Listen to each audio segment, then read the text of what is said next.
Hello and welcome back to the MMA Split. I'm Josh, and off camera but on audio we have Matt with us today as well. The Invisible Man. Chilling. And no Sly, he's not invisible, he's just not here. Also still waiting on his picks. But if he wins out, he can still win the season. So I'm sure he's going to get him in at some point. If anything, he's probably going to end up with an advantage, having been given until Saturday to now formulate, cross-check, take new information in. So maybe this is some tactics, his refusal to send picks on time. Well, we can all change all the way up until the fights. I mean, shit, it's not that uncommon that people will change like after weigh-ins. Sometimes it's the way guys look. I famously changed from Oliveira to Gaethje after missing weight, so that didn't pan out. No, was that the one that ended up losing you or tying you the last season's pick show? Yeah, that did lose me last season. Yeah, that was a painful one. So basically, to let everybody know, I don't know if Josh has got his handy table ready, but we did some cross-checking. Matt was wrong. Matt made up a card in his mind that wasn't there. So I cannot win. Josh can only now lose to Sly. I can, however, drag Sly into last place with me. So I need to win out the next 2 weeks. I don't think Josh would be too upset about that because he still ends up with €10. He just needs not Sly to win the next 2 weeks. Yeah. To be honest, I was quite excited that maybe I had missed one and that you were at 2.5 and that I had this thing wrapped up, but it's okay. We'll push it another week. I feel pretty good about the picks I've made this week. I've gone against my countrymen, but winning the picks is important, god damn it. So I did what I had to do. I had the freedom to there's no stress now. I can't win. And I really don't mind doing the punishment. So, what it is. I just picked with freedom. Come on, Ty. That wouldn't have been my pick if I was still in for a shout of winning this thing. That's a stupid thing to say. We're going to get into all of this. I just want to say, before we kind of get into the main thing, I just want to say massive thank you to the 99 people that watched our last video last week. We apologize for the lack of picture quality. I've managed to fix the audio. I'm invisible, audio only, because the picture I can't quite get while I'm still on holiday at my dad's house. I will be back next week with hopefully full HD and audio quality, so this is a bit of a workaround. But guys, great feedback on most watched videos so far. Hopefully we can keep it coming and hopefully provide you good content that's going to keep you watching. I haven't looked yet. Did we get any comments? No comments. I couldn't see any comments. In fact, let me try and have a quick check now, see if I can... They're not that angry. I'll tell you that. There's no one saying, who are these wankers? Why is the sound so shit? Yeah, I didn't get around to commenting this week. I was busy. It's nice. It's nice what a thumbnail will do for you. And blood money. We did get one comment, but we got it from us. Doesn't count. Was it who are these wankers? Did I remember to comment this week? No, I think it was you, and it says, and new. We are some proud Englishmen this week as we break down Rocky's spectacular head kick KO. That was supposed to be the description. I'll put that in as a comment. You put that in as a comment? Yeah, I'm in sleep. Oh no, sorry, I'm being stupid. It's I'm reading the description. Excuse me, I am on holiday. I am a little stoned. People are definitely commenting this week. Who the fuck are these idiots? I know. I'm on holiday. It's not my fault. It's not my fault. Not my fault. At least we're here. At least we have our picks ready. Yes, Sly. Exactly, Sly. There's such a criticism of Sly episode this week, Sly. But we are not here to talk about Sly. We are here to talk about UFC Paris, which I'm very excited about. Mainly because I don't have to stay up until stupid o'clock in the morning to watch it. Oh yeah, guys, we're going to do a little watch along. We're going to be launching on a new channel, moving everything over, keeping everything clean. We're putting a bit more effort in these days. I hope you appreciate that. The thumbnail is just the start. Yeah, back on the gram, putting some stuff out. You know, we're we're even gonna try and get Sam Alvey on again. I'm gonna try and interview some other pertinent MMA persona. So doing We're our going to part. wait for Sam Alvey's jaw to fix first. I don't know. I'm quite happy just to do it on Sam's timeline. I don't know if he needs a jaw for it. That's a very good point. Josh, I ask you this question every card, but excitement level ahead of UFC Paris. I mean, it's at a 10 because it's on at a normal time. And Tuivasa Gane, that's a great fucking main event. Even if I was going to be like just kind of objective about it, it'd still be like an 8, you know. Charles Jourdain against Nathaniel Wood, that's a fucking cracker. To be honest, main card's solid. You've got it that we've only got 4 prelim fights. That would break I my have fucking now heart. I have now checked, and you are in fact correct, Josh. They have updated now on UFC. So I've got the Nice. new opponent for Khalid Taha. I've got Stephanie Eggers stepping in here. I've got Magomedov now on this card. Against Dustin, what's the big Stoltz first? Dustin Saltzfus. We got Fares Ziam back. So a few of these are going to be made off the cuff, but that's always exciting. Sometimes I think my best shows are when I do go off the cuff. Yeah, I don't put enough effort into mine to be honest. But sometimes it just works really well. It's going well this season. I'll be honest, I'm sitting at an 8. It would be higher, but when you see some of the fights that got cancelled, I think that's the only real shame. Like I would have really liked to see Ricardo Ramos back on this card. I would have liked to have seen Manon Fiorot fight Andrade or Chukagian. I would have been happy with any of those. Yeah. Without those, it's just, I think those are the 2 fights that kind of would have plumped this up a little bit. But you know what? Prelims, if you're living in Spain, start at 6. If you're living in the UK, it starts at 5. Main event, 9 or 8 if you're in the UK. That is reasonable. And top 2 fights, outstanding. That can main event any fight night. That could be on a pay-per-view. I'd be happy. Yeah. Absolutely. Um, With that being and said, should we crack on into this yeah, card and start going picks? because honestly, this main event is a lot more competitive than people are giving it credit for. I mean, I'm picking Gane, but it's not the point I'm making. The point I'm making is that I laboured over that pick. Okay, thought Gane definitely isn't going to be seeing too much out of Tide that he didn't kind of see out of Francis. That he hasn't seen previously from other guys. You know, he's slightly different in terms of his footwork, his athleticism. He doesn't quite fit the same mold of any of Gane's previous opponents, but Gane has always kind of handled everyone to aplomb, with the exception of Francis Ngannou, but that's a different kind of power, and it still took him to 5 rounds. Matt, do you think this is a close fight? You think I'm talking out my ass here, or do you kind of see the point I, I'm making here? I don't just think this is a close fight. I'm picking Ty to win this fight, man. Hey, I didn't know if that was all just bluster earlier. No, listen. So I have a huge amount of respect for Cyril Gane, and from a technical point of view, there is so much that he does so right with his height, with his athleticism, the way that he uses that body more for speed and agility rather than just knockout power. He's still got Yeah, the power when he needs it. The guy can do everything. This is one of the most dangerous, well-rounded heavyweights that we've seen in a long time. But I also feel that we don't quite know where he truly sits in this division, because when they rushed him up to fight Ngannou, there were a lot of guys that you and me both felt were very tactically skipped past that I think would have presented a real issue for Cyril Gane. I still don't know how he looks against Curtis Blades. I don't know how he looks against Stipe.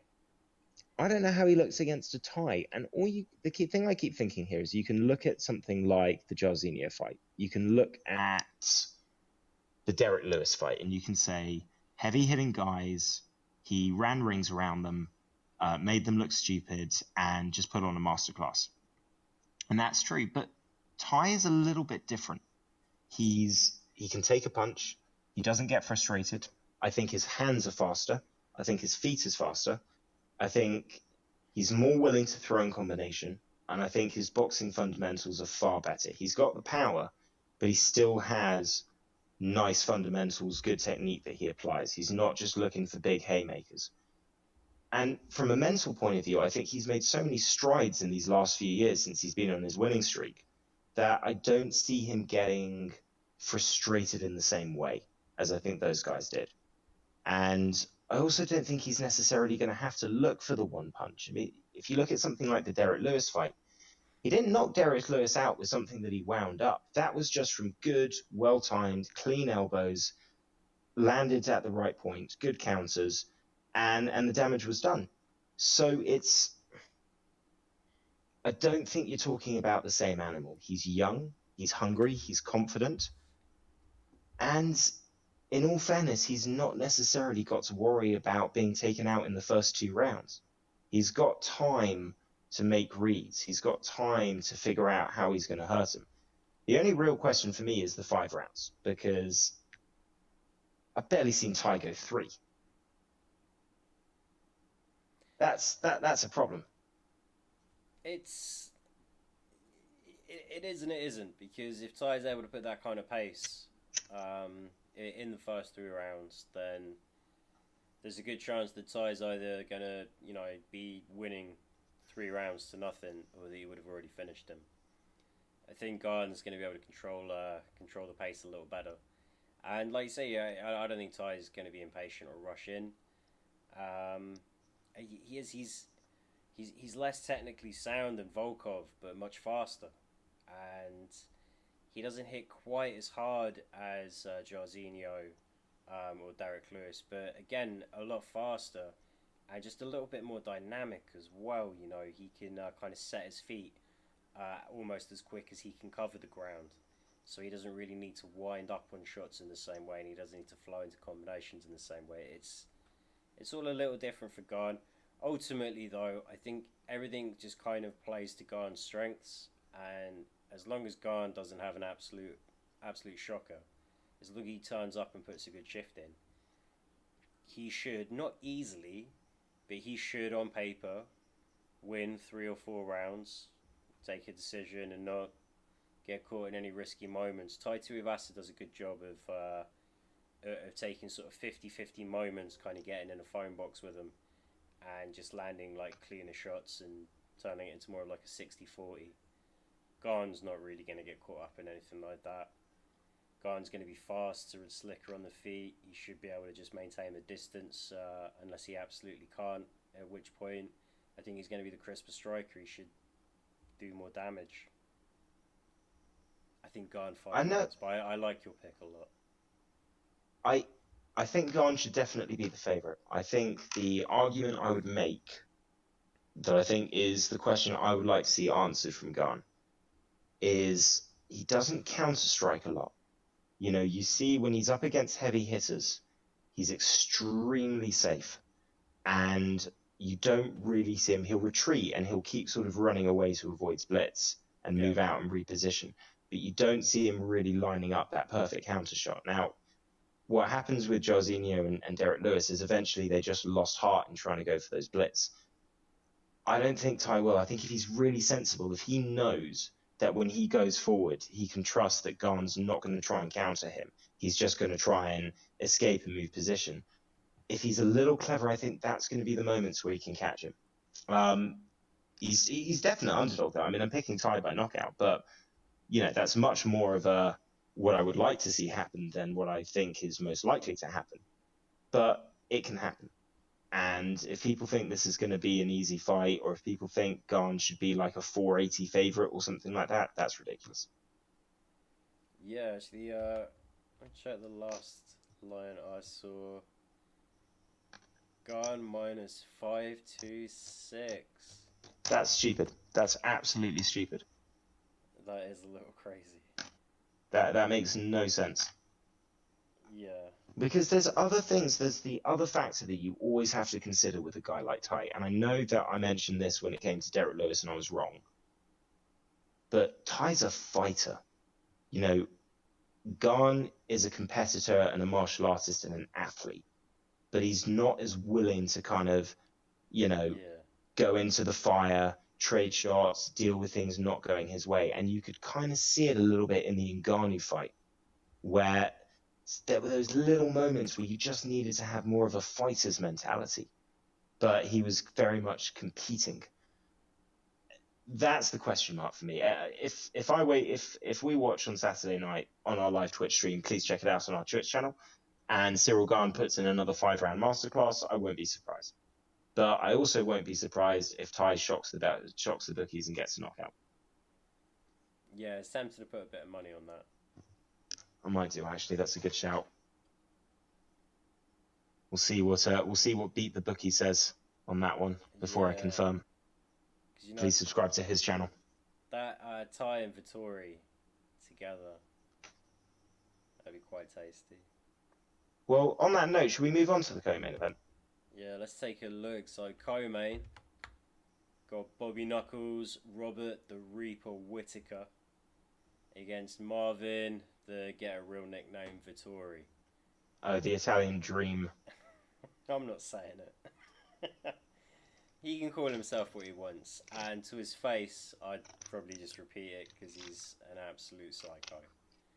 But, this fight is in so many ways like the two sides of a yin-yang coin coming into battle. Like one just pure chilledness, and the other just runs on just pure anger. Yeah, everything I like about the middleweight division versus everything I don't like about the middleweight division. You don't like Marvin Vittori?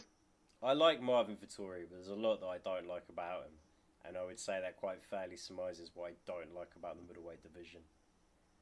Oh, please go on. Before we get into the picks, what about Vittori sums up what you don't like in middleweights? That inane alpha Chad, like, oh, I'm such a beefy dickhead. Like, you know, the fact that in another life him and Paulo Costa for sure would be best friends. Until they both saw the same bit of food on the ground that they had to fight to the death for. Just these meathead fuckwits. Just because of the way average heights are and the way you have different kind of people. Like lightweight would be kind of like fast technical guys. Welterweight, guys that were a little bigger, a little slower, but just as technical and heavier hands. And then middleweight would be the guys that just wanted to be absolute gym rats and just wanted to be 1 round knockout power punchers that couldn't go 2-3 rounds. And as a consequence, I think you've always seen a lot of dickheads in the middleweight division. And a lot of guys that just basically should have been welterweights, but for whatever reason were too fat. Looking at you, Calvin Gastelum, you know? And I love that guy. He's not a meathead fuckwit. But Marvin Vittori, as much as I like him, he does very much represent that side. You know, if Yin is kind of like cool, nonchalant, just basically everything I like about sports, just a good fucking Aussie cunt, you know. If that's Yin, if that's the cool side, then obviously Marvin Vittori is the Yang, the like Paulo Costa bowing a fucking nurse in the face because he's scared of needles. I don't know. Like, you understand the point I'm making, I think. Yeah, I get you. Well, talking about the fight itself, I think it's a really well-matched fight. Obviously, Vittori's coming off the wins of Costa. Both guys have lost to the champ twice, so they're in a really similar position. But there are also these two guys that you can't look at everybody else in the top 15 and think, I'd probably pick them to win. You know, I don't see anybody beating Whittaker. Vittori, I mean, I think he'd maybe have an issue with Pereira. But again, I think the wrestling would really come in handy. So they're both in a situation where they might win the next 3 or 4 fights. And they could still be in a position where they are trying to get a 3rd shot at the champ, having lost twice. So it's a good fight, but it's also one of those where you don't really know how much each guy stands to gain from it.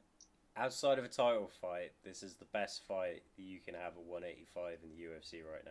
In fact, sorry, this is the best fight at 185 that you can have in MMA right now. Just hands down. Yeah. In terms of a style matchup, it's two guys that are extremely well-rounded, but they do have kind of different skills as well. So they can do everything, but Whitaker definitely the better striker. Vettori obviously going to be the much stronger wrestler. The real question is though and I don't know if I'm curious to hear your opinion on this one, Josh. I don't see Vettori grinding down Whitaker.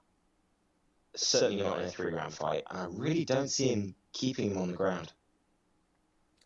Look, Yoel Romero burnt him out but couldn't break him with 10 consecutive rounds. That was Yoel Romero. Okay, no. I agree with you, Vettori's got power. He could catch him or something, but I don't think he will. At his best, Rob is laser focused. He's the better technician. He's the slightly faster, more agile athlete, and he is definitely and as much as I say Vettori's a moron, he doesn't always fight like an idiot. He's actually been known to pull off quite an adept game plan from time to time. But it's just different levels to it. Rob is laser focused. Rob is very difficult to beat. Outside of Adesanya, I agree with you, Matt. I don't think anyone beats him. I've got Rob by decision. But I think it'll be a fun fight. I think Vettori's gonna make his case for being the third best guy in the division. Yeah, I agree with you. I'm also going Whitaker by decision. I'll tell you what the winner of this fight is hoping. They are absolutely keeping their fingers crossed that Pereira beats Izzy. Oh, for sure. And badly. Knockout. Because I gotta be honest, if I'm Whitaker or Vettori, even if Izzy loses that fight, even if he loses badly against Alex, they'll still think that they've got the wrestling. They've got that thing that Izzy didn't have that makes them a better style matchup against somebody like Alex. So there's a route for Whitaker to get that title back. No doubt about it. For Vettori, he's impossible to finish. I don't see him getting finished. He's a southpaw. Rob usually fights southpaws pretty well, but it is something to consider. Yeah, Whitaker by decision all day long. All right. The feature fight. Got to bring it up actually. I know we got Alessio Di Chirico. Oh yes, against Roman Kopylov. Man, ADC, a real treat for fans of the 185 division, who no doubt love the way I shit all over it mere moments ago. Give me your thoughts on this one, Matt. I've liked Di Chirico, ADC, ever since he knocked out Buckley and then had his whole you should interview both people afterwards, which he got slated for, but I thought was bang on, and I like that attitude. Problem with him is that he gets the big win, and he comes back and he gets knocked out pretty much exactly the same kick against Al Hassan. He's back again. It's a back against his wall fight, and I don't think Kopolov's a good matchup for him. I don't think he's going to have the space to do what he wants to do. I think Kopolov's going to put pressure on and ground him and beat him up. I can't really see. I mean, could he land a head kick? Yeah. But I don't see it happening. I mean, Kopylov isn't that bad. I mean, we haven't seen him win in the UFC yet, just seen him get the 2 losses. But I got to believe that unless ADC, really shits the bed, he's good enough to be putting Kopylov away. I think I've gone with decision, but I wasn't 100% on this one. I definitely went with ADC. Yeah, ADC decision. And Matt, you're going Kopylov KO. Yeah, Kopylov KO. And I think that will be Asa Lavisa for the UFC for ADC, unfortunately. I hope not, but I hope not too. Yeah, you're right. There's only so much grace he can really buy. He came in around the same time as Marvin Vettori, and look at the difference. Way too many losses. It's not even losses in key moments. It's just way too many losses across the board. Well, what's he lost? 3 and 4 ADC, 3 and 5 in the UFC. Let me bring him up.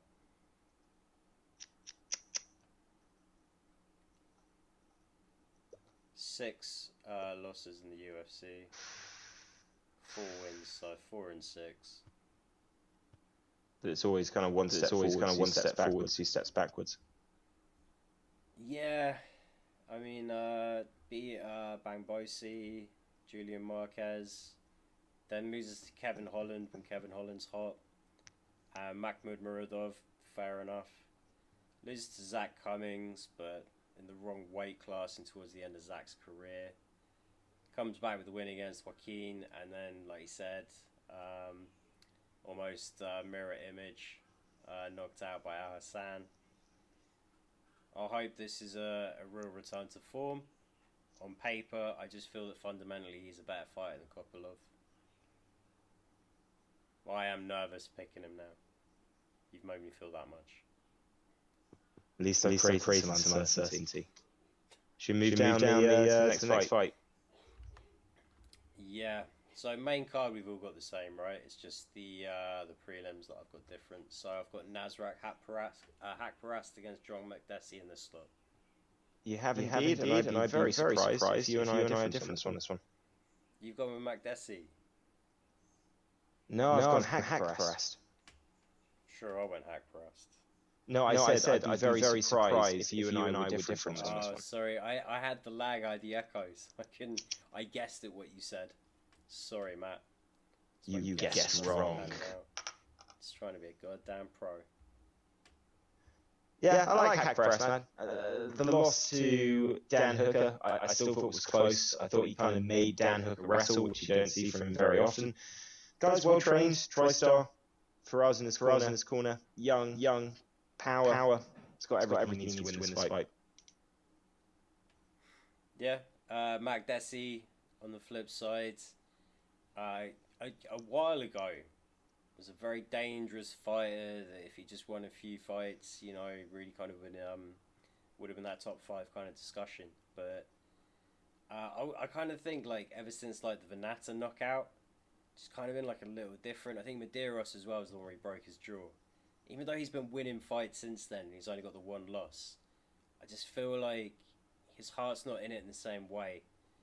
And I feel shitty saying like kind of like a fighter in decline, but just, you know, the guy's getting older, and he's kind of taking a big step up in competition here from Bahamondes to Hakparast, I feel.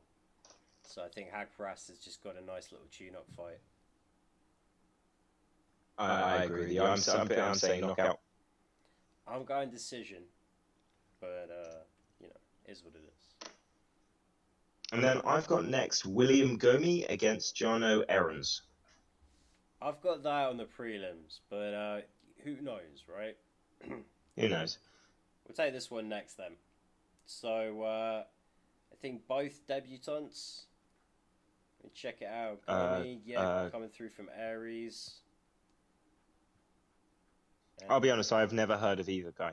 I've never heard that this fight was on the card until I didn't even know this fight was on the card until literally I refreshed my page, like just as before we recorded. Yeah. So yeah, both debutants. Earlier, I felt compelled to write Gomi by KO, but I don't know why I wrote that.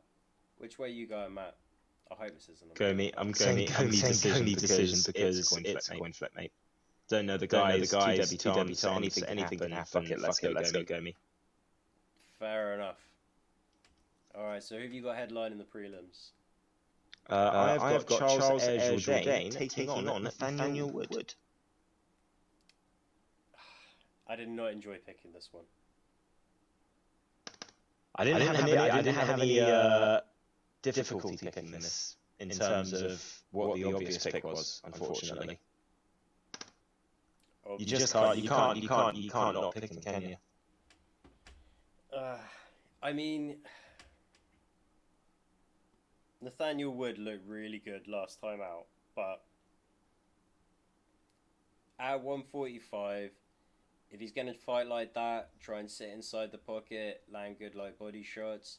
A guy like Jourdain's just gonna land too many powerful fight changing um, strikes, and I've got Charles by knockout.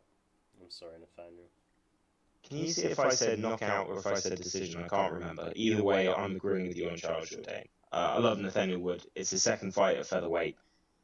He's fighting the wrong guy, man. This Charles Jourdain, I think, could have a strong argument to at the very least draw his fight with Shane Burgos, if not win it. He's got that ability to hit that I don't give a fuck switch, and I don't care what I got to do or how much risk I take. I'm going to try and win this fight, and that is a lot to take from against somebody like Nathaniel Woods, where Woods going to be a little bit undersized. I mean, Jourdain's usually at a big reach disadvantage, and they've got the same reach. Yeah, if he steps up, if he comes through this one well, or even wins, then Nathaniel Wood has arrived at 145. But you went Jourdain decision. Yeah, I can't see Jourdain. The only reason I didn't say knockout is because I do rate Nathaniel Wood, and he's English, so I'm not going to pick the Englishman to get knocked out. Yeah, I did. I didn't feel good about it. Didn't feel good about it then. Don't feel good about it now. Not changing. So is that you? What fight did you have? Was that prelims the main card done for you, or did you have a different fight on the main card? I had Charles Jourdain, Nathaniel Wood on the main cards, but I have it as a 5-fight main card. Got it. So I've got Stoltz vs Magomedov next. I do as well. I think we're going to be matching from here. Alright, nice. So yeah, is this Magomedov related to the other Magomedovs? Oof. I don't know. I don't think so. But I don't know. I know this guy fights out of Germany. And they've been trying to, book him a fight since last year. So this is going to be his debut. He was supposed to be fighting Makhmud Muradov, who is an absolute fucking monster. Instead, it's going to be Stoltz vs on the quick turnaround after fighting Dwight Grant last month. Yeah, man, I had Stoltz vs surprised me against Grant. Did better than I thought he would, but Magomedov has had a bit of hype. I mean, they were going to book him against GM3, going to book him against Muradov. They already had him in line to fight guys versus Stoltz vs. Sorry, I didn't catch that. What was that, Matt? I'll repeat myself. I said they didn't have a guy like Stoltz versus sort of measured kind of at that level opponent. They already had him earmarked for bigger things. That's telling. Well, this fight's only just appeared on my radar, but I'm gonna pick Magomedov by decision. Pretty sure I went the same way.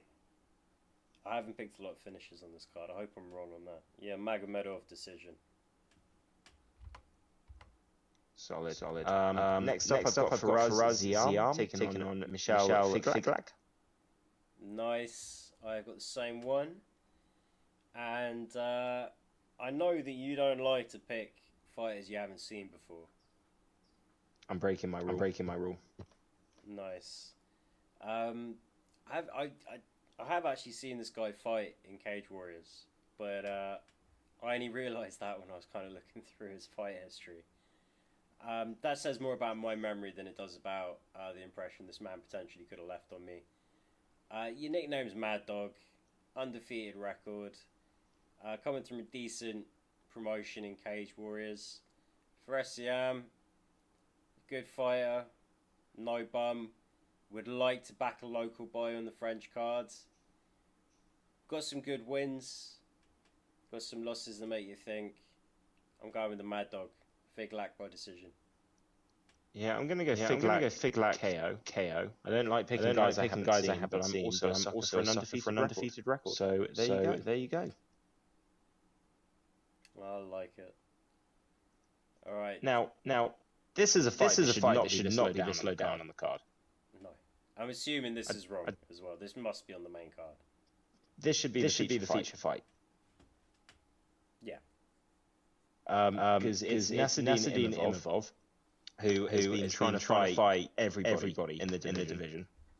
And Joaquin Buckley who just keeps pulling out these big moments, more and more against people that he's not necessarily expected to beat. These are the Albert Duraev. So I am all in on Joaquin Buckley. I think the guy's great. Imavov's a tough ask, man. I mean, wasn't he meant to fight Gastelum? Yeah, no, Imavov's a beast. It was supposed to be Gastelum back in April. And to be honest, apart from like that close Phil Hawes fight that he lost, undefeated in the UFC, and Jordan Williams, Ian Heinisch, Edmund Shabazian, you know, he's already kind of got some names. Buckley's not going to be the biggest name on his record. This No, Buckley's the one who's making the step up, not innovative. This is a French guy fighter kind of positioned to win a fight against a technically kind of big name. Gotta go Imavov all day. I can't remember if I went KO or... Yeah, Imavov KO. This is definitely going to be on the main card. It'd be a real fucking shame if this wasn't. It has to be. And Josh, you've made a very intelligent, well-measured and thought-out, responsible pick in Imavov. But as we've already established, I can't win this pick season anymore. So fuck it. I'm going Buckley KO away. Come on, Joaquin. Come on, Joaquin. Okay, I've got three fights to go. Let's just run through these quickly. Return of Benoit Saint-Denis, who I've liked very much from what I've seen so far in the UFC, taking on newcomer Gabriel Miranda. What's your thoughts on this one, Josh? The only reason this fight's on so early is because they want to get the fucking crowd juiced, you know, sort of reasonably early on in the night. Benoit Saint-Denis is a little star in the making. He's only got the one loss, which was at fucking welterweight to Eliseu Zaleski dos Santos. Man, he's such a good fighter. I can never get his fucking name right. Yeah, Saint-Denis all day by sub. And he's never going to be like a world champ or anything. But just a fun, exciting guy. Just couldn't agree more. What was my method? I said Saint-Denis, I can't remember what my method was. Decision. Nice. Khalid Taha versus Christian Quinones? Quinones. This fight's Quinones. No, it was a different guy beforehand when I did pick. I'm going Taha decision. Quinones by decision.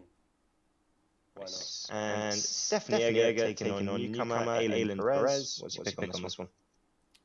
We know Egger never tapped, so I guess she's going to win 2 fights in one night because the other one never finished. I'm going Egger by decision. She better not fucking let me down this time. This is a tricky one. My pick was Aylin Perez when I thought she was fighting the other girl. I'm going to stick with Aylin Perez. Fuck it. Aylin Perez decision. Time to be different. Let's see if it pays off. Well, I think I'm being different. For all I know, Sly's going to come in 3 days' time and just take everything the same as me, but like one fight. I mean, that would be very stressful for me, because obviously I need you to win. If I don't win, I would avoid. I'd rather avoid any kind of tension. I would like to know by the time the prelims are wrapped up that I've got this fucking season. We'll see how it goes. I can understand that. I can understand that. Well, we will reveal what happened on next week's podcast. That's it for the picks, but there is a touch of news that we need to talk about, mainly a bit of bad news, bad press certainly for the UFC. Shane Burgos, who won his fight against Charles Jourdain in his last outing, known for being a seriously exciting guy, he signed with PFL, and this is particularly significant because the UFC said they were definitely going to re-sign him after his last fight on his contract. And very uncharacteristically from Dana, he has basically said that they screwed up. that they made a mistake and somebody fucked up, something went wrong, which is more admittment to failure than you would ever usually hear from Dana. Josh, we talked about this a bit pre-record, but what's your thoughts on this one? Yeah, I mean, you know, he doesn't have the same role, same accountability, same responsibility that he had previously. He can throw people under the bus now, so you know, ultimately someone's going to say that they were just adhering to the salary model that Dana White has demanded they use, but ultimately Dana can blame this person for not getting it done with Shane Burgos, and we knew that a guy like Shane was going to be able to get more money from PFL. It hasn't really kind of like created shockwaves in that sense. It's just men and women would take less money to stay with the UFC if it means getting a UFC belt for their legacy, but you have to be close. And you got to keep in mind with the PFL, it's basically, you know, like 2 guaranteed fights and the potential for like 5 fights and $1 million if you win it, you know, and sponsors. Is just so much more money that I'm sure Dana would have liked to have been more involved in this, but then why wasn't he? So I'm sure big old fat neck tomato boy's gonna sleep fine at night. Shane's gonna sleep in a slightly better bed in a slightly better house with all the extra money he's gonna make. And I think one of the other factors was with PFL. It wasn't just that he's going to get more money, although that was obviously a huge factor, and he's going to be included in the featherweight Grand Prix or something like that. I think they promised him a couple of fights at 55. So there was an idea that like he could have some fun fights here and around and kind of not just have to fight as a featherweight. And I believe he's got an agreement to be able to do some commentary for them as well. So what it sounds like it wasn't just a fight offer. It's everything that kind of came with it. And, you know, you're talking about guys taking less money to stay with the UFC. I think one of the big factors of that is the idea that you can build your brand a lot bigger outside of, and the money that you can make outside of fighting is a lot more likely if you're in the UFC kind of model. But obviously, if they're offering him that kind of, you know, those kind of opportunities, he might have looked at it and just thought, hang on a second, though, I'm getting my hand in 3 or 4 different pies. Yeah. I think that's definitely going to play a factor. Either way, I think it's. I don't think Shane Burgos is too upset about how the situation all transpired. Nah, he'll live. Oh. Should cut that out, really, but I'm not going to cut that out later. Shit happens. I don't have to press any buttons, and I still accidentally touched the button. That's how much. That's how laser focused I've been today. Not enough like work. Other fun stories to just touch on. We'll kind of just run through these, but there are some fun ones. Nate Diaz smoked a joint whilst getting his USADA samples taken, and recorded himself saying what bullshit it is that they're still here when I'm trying to do an interview. Refuses to give more pee, in true Nate Diaz fashion. How much pee do you need? I do not know. BJ Penn is contesting the Hawaii election results, citing voter suppression for the reason that he did not become the governor of Hawaii. To take a situation that happened in one of his debates, he apparently, his entire campaign was built around lowering taxes, and then it turned out he didn't know what the taxes were. His answer to that, well, I don't know what they are, I just know that they're too high. I can think of other reasons why he might not have won. Yeah. BJ. And a little update from Velasquez's lawyer promising surprises for the September trial date. They've got a pre-trial coming up in September 26th, and that's going to be the moment that they set down what their defense is going to be. So a few weeks to wait, but watch that space. And I think we in the MMA community are going to be very excited to hear how they're going to play this. I am, And I was just reading you trolling Sly in the group chat, so that's why I laughed at that inopportune moment. We have Sly's picks. We now have Sly's picks. Do we just run through this quickly? Shall we just literally just announce them? Yeah, so you got Tuivasa KO, Whittaker KO, Kopilov KO, Nasrat KO, Gomez decision, Jordan decision, Mango sub. Who does he mean when he says Mango? The fuck is Mango? Fares KO, Buckley KO, Sandini KO, Taha sub, and Eggers decision. Well, is he missing any fights? Or did he manage to get all of them? No, he's got all of them, I think. He's got all, so he threw me off when he said the only 9 fights afterwards. Oh, he got that in the nick of time. Yeah. He was giving you shit, that lippy bastard. How can you come in late and be giving other people shit? C'est la vie. Well, I think that's everything. Picks, bit of news, all of... Oh no. Matt, your audio's cut out. The worst moment. I've just cut out. You're back. I'm back. Okay, I'm back. We can cut. You're right to just cut that last 30 seconds out. Nah, it's staying in. Oh, I was worried. There was like that human element where it was like, oh yeah, Josh does have a heart. You know what I mean? Well, I'll tell you what, if people have watched us to the end, then they are loyal fans and they will forgive us. So guys, thanks for getting us to 100 views for our last video. That was awesome. Please keep it coming. Like, subscribe, comment. Comments are fun. Even if you want to say that we suck, that would be nice to be able to engage with. And yeah, just keep giving us feedback so we can make the channel better. Put your picks in the comments. All of them. None of this main card crap or Topsy Fights crap. You got to do it properly. Yeah, we'll give you a shout out. We're not hard to beat. Or No, look at our results. I swear 1 week in this season I got like 30% of the fights right.